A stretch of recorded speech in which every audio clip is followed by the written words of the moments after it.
Can I just clarify, Mr. Chair? Because ang gusto ng Rosas, lahat po ng mga pulis, medyo laraga, na-demanda kayo, di ba?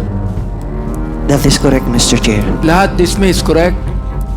Yes, Mr. Chair. Yun. More or less is 18 years with the CIDG, Mr. Chair. More or less, how many years? 18 years with the CIDG. 18 years. Yes, Mr. Chair.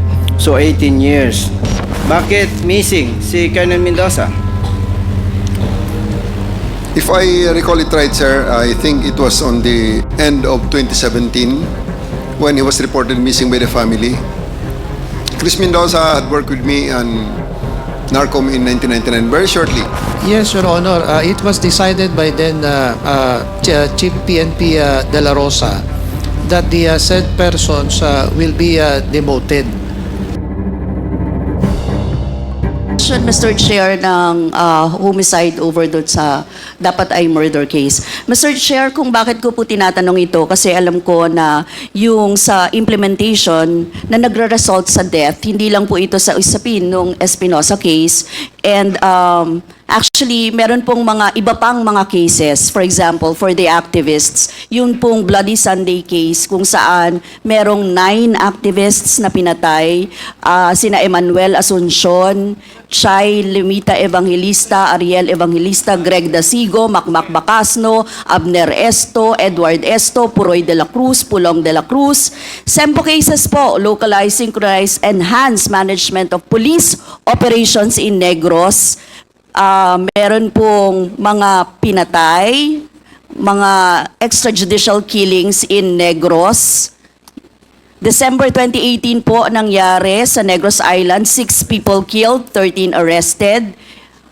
Hindi lang po yan, meron pa pong case ng Tumandok, December 11, 2020.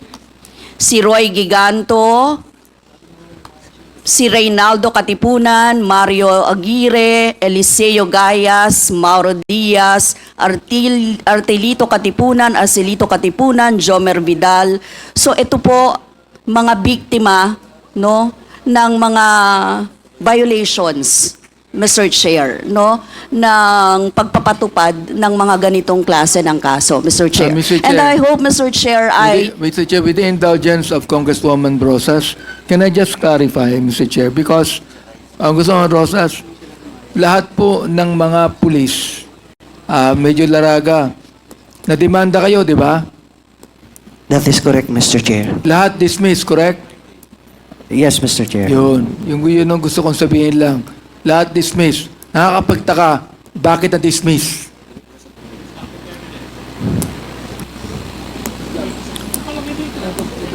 Okay. Tapos ka na, Congressman Abante, because we want Congresswoman Brosas to wrap up. yes, Mr. Okay, Chair. please, wrap up so that we can proceed with another witness. Yes, thank you, Mr. Chair. Yun lang, Mr. Chair. Lahat ito ang basis ng mga raids, search warrants sa Calabarzon, sa Panay. Lahat po ito, ginawa nung nakaraan. So I hope, Mr. Chair, there will also be a investigation para po mabigyan ng hustisya yung mga kapamilya ng mga biktima na ito, Mr. Chair. Maraming salamat, Mr. Chair. Thank you, Congresswoman Brosas. So, the next to interpolate is Congressman Busita, and then Congressman Flores, and then Congressman Paduano. Congressman Busita, Senator Busita, you're recognized. Thank you, Mr. Chair. Mr. Chair, for Colonel Leonardo. Colonel Leonardo, ilang years ka sa PNP service? So sa PNP, I believe naka 28 years, Mr. Chair. 28 years. PNPA class 96 ka ba or 97? I was supposed to graduate 96 but na-deferred, Mr. Chair. I graduated 98. Thank you, Mr. Chair. Kailan ka na-assign sa CIDG? Since when? Since 2001, Mr. Chair. 2001. Yes. And kailan ka na-relieve sa CIDG? In between, Mr. Chair, there were times that I was reassigned to other unit, Mr. Chair. Not straight CIDG, but all in all, uh, as far as I can recall, my service as a CIDG more or less is 18 years with the CIDG, Mr. Chair. More or less, how many years? 18 years with the CIDG. 18 years. Yes, Mr. Chair. So 18 years. So 18 years ka sa intelligence unit, intelligence community. Kilala mo ba si Police Colonel Crisostomo Mendoza, PNPA Class 94? Hindi ko po kilala, Mr. Chair. 18 years ka sa intelligence community, yung upper class mo, hindi mo alam? Hindi ko po siya kilala, Mr. Chair. Hindi mo kilala? Opo, hindi po. Okay. Alam mo ba na unaccounted and missing si Police Colonel Mendoza? Hindi ko rin po alam. Hindi mo alam. Hindi po talaga alam. 18 years sa intelligence community, hindi mo alam. 18 years po ako sa CIDG. Yes. Region 11, Yes. karamihan po. Di ba intelligence unit ang CIDG? Partly, Mr. Chair, yung Yes. detection Okay. part niya. Opo. So hindi mo alam na missing si Colonel Mendoza? Hindi ko po kilala kasi kung sino po yung... O sige, kung hindi mo resource kilala. na sinasabi niyo po. May narinig ka ba na missing si Colonel Mendoza? Wala rin po, Mr. Chair. Okay. Thank you, Mr. Chair.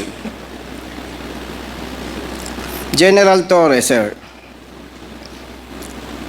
PNPA Yes, Mr. Class Chair. 93 po ba kayo? Yes, sir. So, underclass po ninyo si Colonel Mendoza? Yes, sir.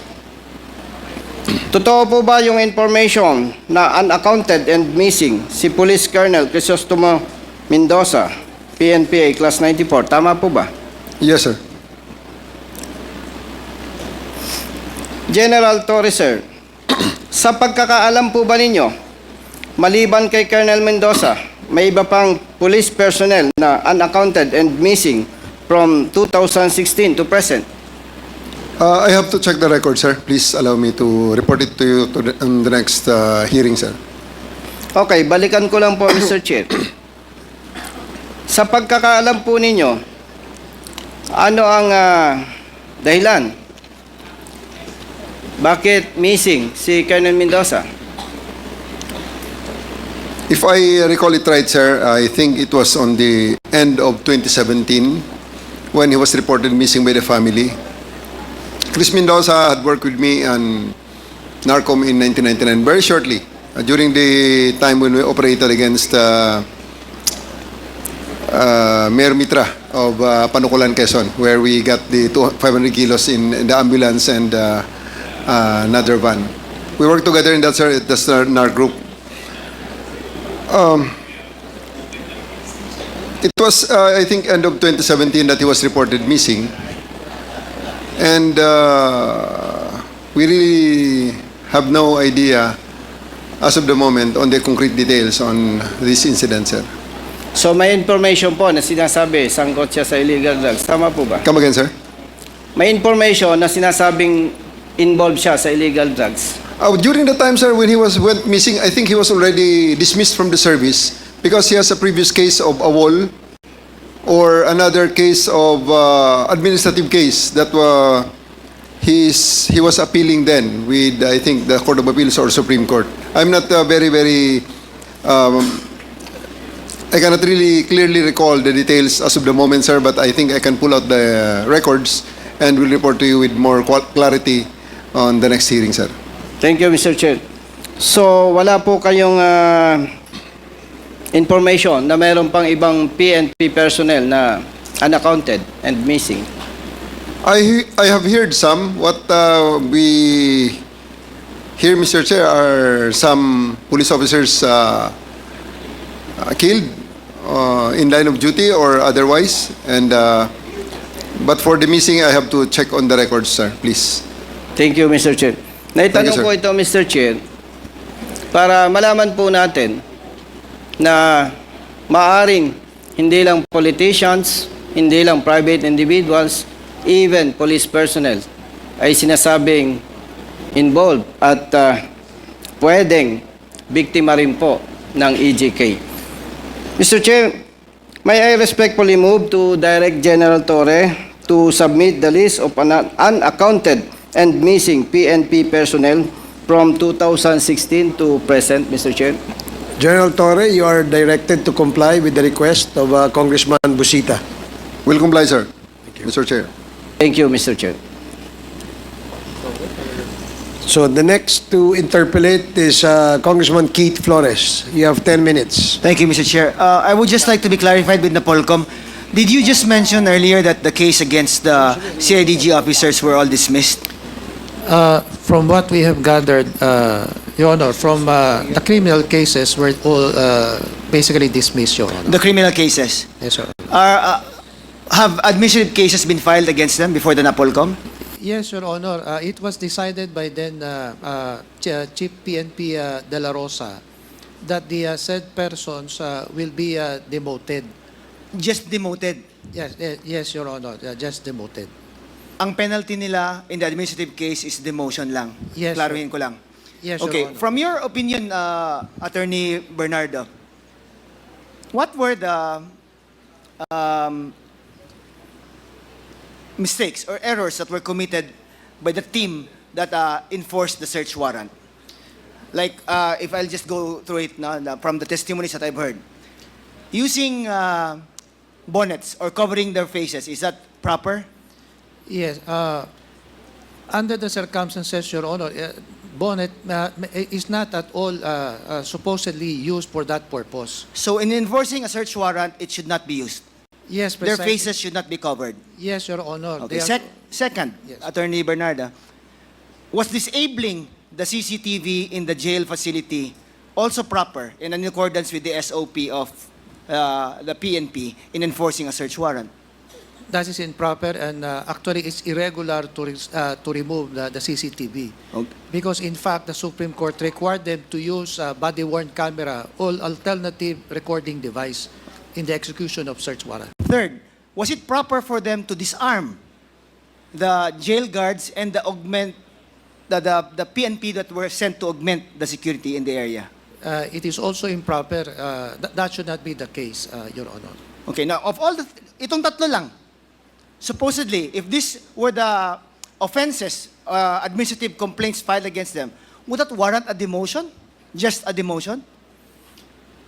Theoretically, Your Honor, demotion is not enough, Your Honor. For all these three lang. I'm not even discussing the death. Yes, Your Honor. What should be the proper penalty then? These are serious irregularities in the performance of duty. This could amount for a dismissal. They should have been dismissed, correct? Yes, Your Honor. And why do you think was the penalty of demotion meted upon them by then Chief PNP Bato? I could not actually, Your Honor, understand the rationale of a mere demotion on the same.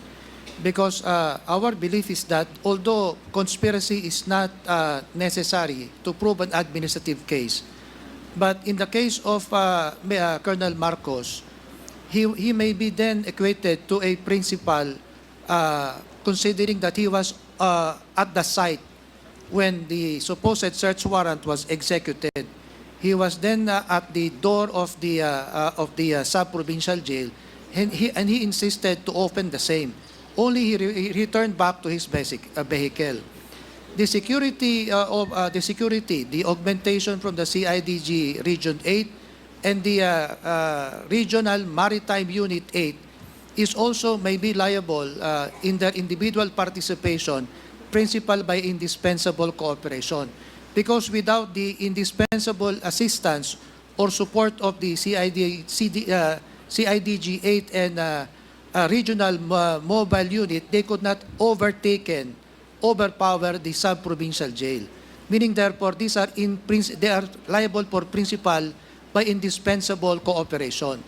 Now, by direct participation, those who executed all of those offenses, including the consequence for the demise of the two individual, may be rendered principal by direct participation, Your Honor.